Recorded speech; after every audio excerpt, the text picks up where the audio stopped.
يوصيكم الله في أولادكم للذكر مثل حظ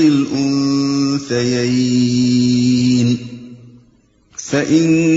كن نساء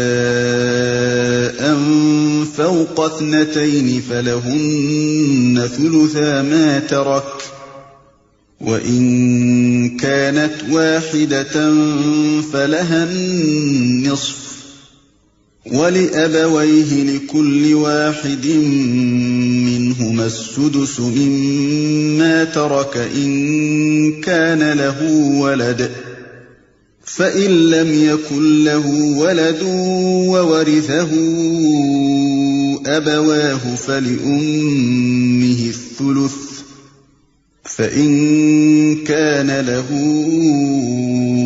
إِخْوَةٌ فَلِأُمِّهِ السُّدُسُ مِن بَعْدِ وَصِيَّةٍ يُوصِي بِهَا أَوْ دَيْنٍ آبَاؤُكُمْ وَأَبْنَاؤُكُمْ لَا تَدْرُونَ أَيُّهُمْ أَقْرَبُ لَكُمْ نَفْعًا فَرِيضَةً مِّنَ اللَّهِ إِنَّ اللَّهَ كَانَ عَلِيمًا حَكِيمًا۔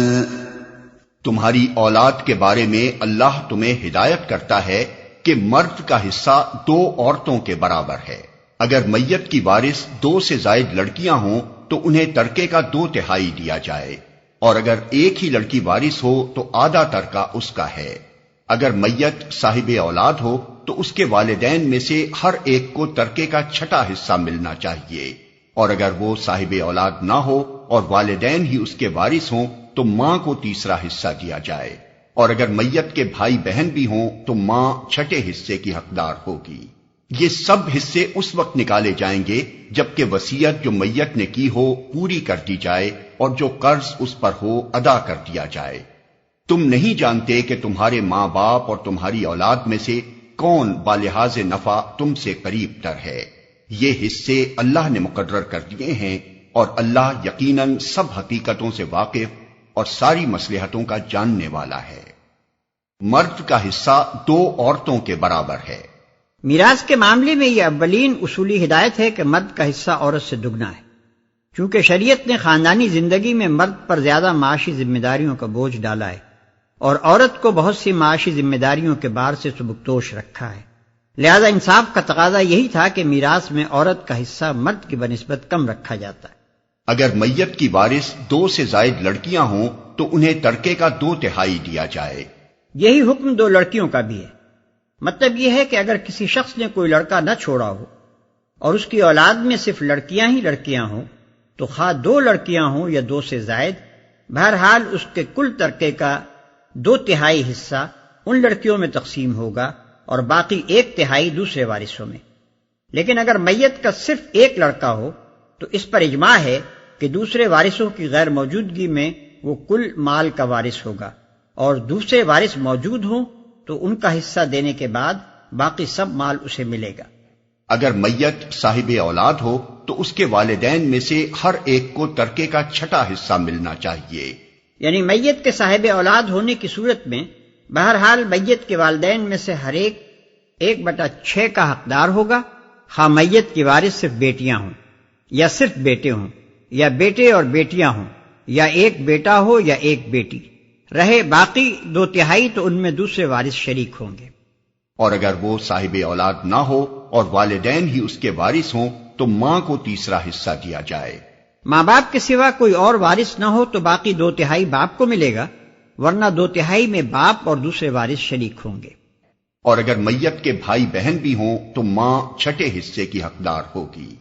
بھائی بہن ہونے کی صورت میں ماں کا حصہ 1/3 کے بجائے 1/6 کر دیا گیا ہے۔ اس طرح ماں کے حصے میں سے جو 1/6 لیا گیا ہے وہ باپ کے حصے میں ڈالا جائے گا، کیونکہ اس صورت میں باپ کی ذمہ داریاں بڑھ جاتی ہیں۔ یہ واضح رہے کہ میت کے والدین اگر زندہ ہوں تو اس کے بہن بھائیوں کو حصہ نہیں پہنچتا۔ یہ سب حصے اس وقت نکالے جائیں گے جبکہ وصیت جو میت نے کی ہو پوری کر دی جائے اور جو قرض اس پر ہو ادا کر دیا جائے۔ وصیت کا ذکر قرض پر مقدم اس لیے کیا گیا ہے کہ قرض کا ہونا ہر مرنے والے کے حق میں ضروری نہیں ہے اور وصیت کرنا اس کے لیے ضروری ہے، لیکن حکم کے اعتبار سے امت کا اس پر اجماع ہے کہ قرض وصیت پر مقدم ہے،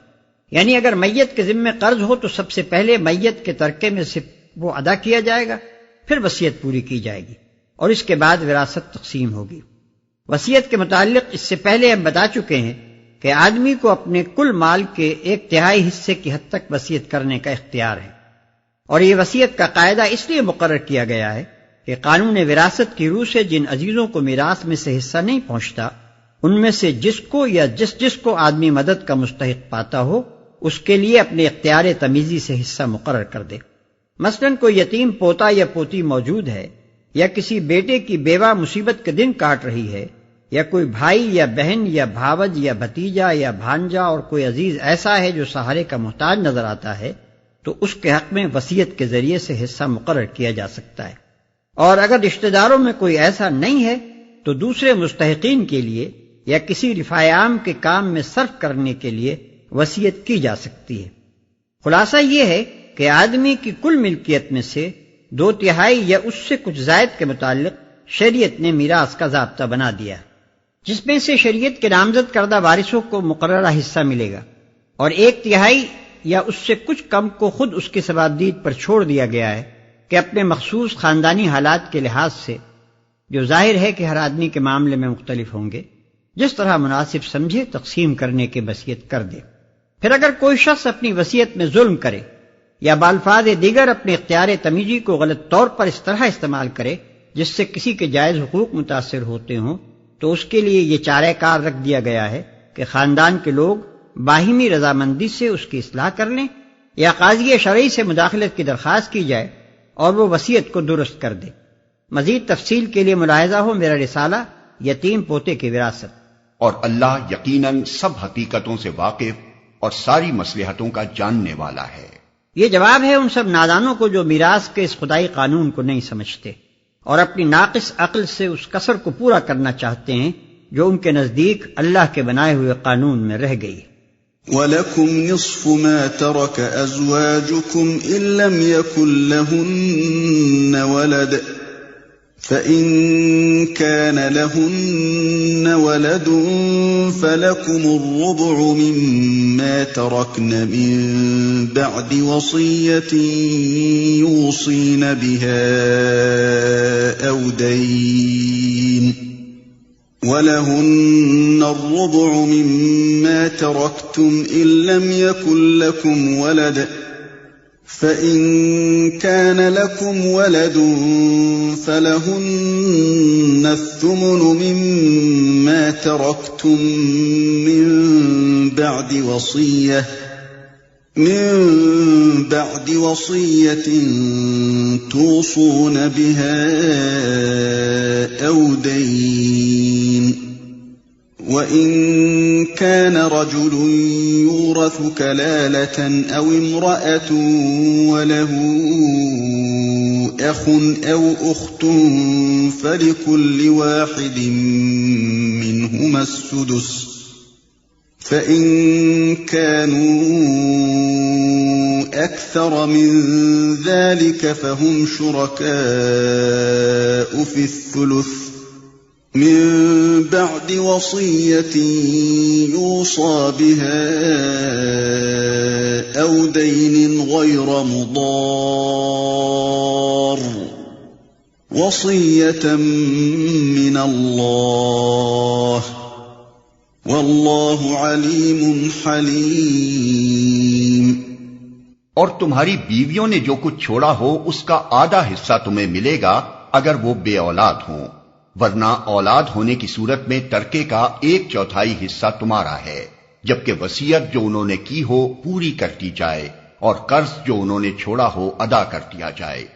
اور وہ تمہارے ترکے میں سے 1/4 کی حقدار ہوں گی اگر تم بے اولاد ہو، ورنہ صاحب اولاد ہونے کی صورت میں ان کا حصہ 8واں ہوگا، بعد اس کے کہ جو وصیت تم نے کی ہو وہ پوری کر دی جائے اور جو قرض تم نے چھوڑا ہو وہ ادا کر دیا جائے۔ اور اگر وہ مرد یا عورت جس کی میراث تقسیم طلب ہے بے اولاد بھی ہو اور اس کے ماں باپ بھی زندہ نہ ہوں مگر اس کا ایک بھائی یا ایک بہن موجود ہو تو بھائی اور بہن ہر ایک کو چھٹا حصہ ملے گا، اور بھائی بہن ایک سے زیادہ ہوں تو کل ترکے کے 1/3 میں وہ سب شریک ہوں گے، جبکہ وصیت جو کی گئی ہو پوری کر دی جائے اور قرض جو میت نے چھوڑا ہو ادا کر دیا جائے، بشرطے کہ وہ ضرر رساں نہ ہو۔ یہ حکم ہے اللہ کی طرف سے، اور اللہ دانا و بینا اور نرم خو ہے۔ اور وہ تمہارے ترکے میں سے 1/4 کی حقدار ہوں گی اگر تم بے اولاد ہو، ورنہ صاحب اولاد ہونے کی صورت میں ان کا حصہ 8واں ہوگا۔ یعنی خواہ ایک بیوی ہو یا کئی بیویاں ہوں، اولاد ہونے کی صورت میں وہ 1/8 کی، اور اولاد نہ ہونے کی صورت میں 1/4 کی حصے دار ہوں گی، اور یہ 1/4 یا 1/8 سب بیویوں میں برابری کے ساتھ تقسیم کیا جائے گا۔ اور بھائی بہن ایک سے زیادہ ہوں تو کل ترکے کے 1/3 میں وہ سب شریک ہوں گے۔ باقی 5/6 یا 2/3 جو بچتے ہیں، ان میں اگر کوئی اور وارث موجود ہو تو اس کو حصہ ملے گا، ورنہ اس پوری باقی ماندہ ملکیت کے متعلق اس شخص کو وصیت کرنے کا حق ہوگا۔ اس آیت کے متعلق مفسرین کا اجماع ہے کہ اس میں بھائی اور بہنوں سے مراد اخیافی بھائی اور بہن ہیں، یعنی جو میت کے ساتھ صرف ماں کی طرف سے رشتہ رکھتے ہوں اور باپ ان کا دوسرا ہو۔ رہے سگے بھائی بہن اور وہ سوتیلے بھائی بہن جو باپ کی طرف سے میت کے ساتھ رشتہ رکھتے ہوں تو ان کا حکم اسی سورہ کے آخر میں ارشاد ہوا ہے، بشرطے کہ وہ ضرر رساں نہ ہو۔ وصیت میں ضرر رسانی یہ ہے کہ ایسے طور پر وصیت کی جائے جس سے مستحق رشتہ داروں کے حقوق تلف ہوتے ہوں، اور قرض میں ضرر رسانی یہ ہے کہ محض حقداروں کو محروم کرنے کے لیے آدمی خواہ مخواہ اپنے اوپر ایسے قرض کا اقرار کرے جو اس نے فی الواقع نہ لیا ہو، یا اور کوئی ایسی چال چلے جس سے مقصود یہ ہو کہ حقدار میراث سے محروم ہو جائیں۔ اس قسم کے زرار کو گناہ کبیرہ قرار دیا گیا ہے۔ چنانچہ حدیث میں آیا ہے کہ وصیت میں نقصان رسانی بڑے گناہوں میں سے ہے، اور ایک دوسری حدیث میں نبی صلی اللہ علیہ وسلم کا ارشاد ہے کہ آدمی تمام عمر اہل جنت کے سے کام کرتا رہتا ہے مگر مرتے وقت وصیت میں ضرر رسانی کر کے اپنی کتاب زندگی کو ایسے عمل پر ختم کر جاتا ہے جو اسے دوزخ کا مستحق بنا دیتا ہے۔ یہ زرار اور حق تلفی اگرچہ ہر حال میں گناہ ہے، مگر خاص طور پر کلالہ کے معاملے میں اللہ تعالیٰ نے اس کا ذکر اس لیے فرمایا کہ جس شخص کے نہ اولاد ہو نہ ماں باپ ہوں، اس میں عموماً یہ میلان پیدا ہو جاتا ہے کہ اپنی جائیداد کو کسی نہ کسی طرح تلف کر جائے اور نسبتاً دور کے رشتہ داروں کو حصہ پانے سے محروم کر دے۔ اور اللہ دانا و بینا اور نرم خو ہے۔ یہاں اللہ تعالیٰ کی صفت علم کا اظہار 2 وجوہ سے کیا گیا ہے۔ ایک یہ کہ اگر اس قانون کی خلاف ورزی کی گئی تو اللہ کی گرفت سے آدمی نہ بچ سکے گا۔ دوسرے یہ کہ اللہ نے جو حصے جس طرح مقرر کیے ہیں وہ بالکل صحیح ہیں، کیونکہ بندوں کی مصلحت جس چیز میں ہے اللہ اس کو خود بندوں سے زیادہ بہتر جانتا ہے۔ اور اللہ کی صفت حلم یعنی اس کی نرم خوئی کا ذکر اس لیے فرمایا کہ اللہ نے یہ قوانین مقرر کرنے میں سختی نہیں کی ہے، بلکہ ایسے قاعدے مقرر کیے ہیں جن میں بندوں کے لیے زیادہ سے زیادہ سہولت ہے تاکہ وہ مشقت اور تنگی میں مبتلا نہ ہوں۔ تلك حدود اللہ ومن يطع الله ورسوله يدخله جنات تجري من تحتها الأنهار خالدين فيها وذلك الفوز العظيم۔ یہ اللہ کی مقرر کی ہوئی حدیں ہیں۔ جو اللہ اور اس کے رسول کی اطاعت کرے گا اسے اللہ ایسے باغوں میں داخل کرے گا جن کے نیچے نہریں بہتی ہوں گی، اور ان باغوں میں وہ ہمیشہ رہے گا، اور یہی بڑی کامیابی ہے۔ ومن يعص الله ورسوله ويتعد حدوده يدخله نارا خالدا فيها وله عذاب مهين۔ اور جو اللہ اور اس کے رسول کی نافرمانی کرے گا اور اس کی مقرر کی ہوئی حدوں سے تجاوز کر جائے گا اسے اللہ آگ میں ڈالے گا جس میں وہ ہمیشہ رہے گا، اور اس کے لیے رسوا کن سزا ہے۔ یہ ایک بڑی خوفناک آیت ہے جس میں ان لوگوں کو ہمیشگی کے عذاب کی دھمکی دی گئی ہے جو اللہ تعالیٰ کے مقرر کیے ہوئے قانون وراثت کو تبدیل کریں یا ان دوسری قانونی حدوں کو توڑیں جو خدا نے اپنی کتاب میں واضح طور پر مقرر کر دی ہیں۔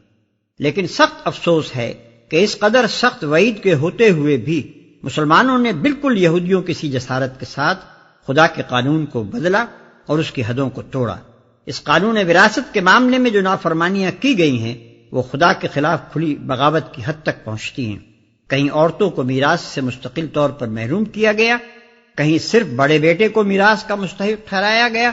کہیں سرے سے تقسیم میراث ہی کے طریقے کو چھوڑ کر مشترک خاندانی جائیداد کا طریقہ اختیار کر لیا گیا، کہیں عورتوں اور مردوں کا حصہ برابر کر دیا گیا، اور اب ان پرانی بغاوتوں کے ساتھ تازہ ترین بغاوت یہ ہے کہ بعض مسلمان ریاستیں اہل مغرب کی تقلیب میں وفات ٹیکس یعنی ڈیتھ ڈیوٹی اپنے ہاں رائج کر رہی ہیں، جس کے معنی یہ ہے کہ میت کے وارثوں میں ایک وارث حکومت بھی ہے جس کا حصہ رکھنا معاذ اللہ میاں بھول گئے تھے۔ حالانکہ اسلامی اصول پر اگر میت کا ترکہ کسی صورت میں حکومت کو پہنچتا ہے تو وہ صرف یہ ہے کہ کسی مرنے والے کا کوئی قریب و بعید رشتہ دار موجود نہ ہو اور اس کا چھوڑا ہوا مال تمام اشیاء متروکہ انکلیمڈ پراپرٹیز کی طرح داخل بیت المال ہو جائے، یا پھر حکومت اس صورت میں کوئی حصہ پا سکتی ہے جبکہ مرنے والا اپنی وصیت میں اس کے لیے کوئی حصہ مقرر کر جائے، وصیت میں اس کے لیے کوئی حصہ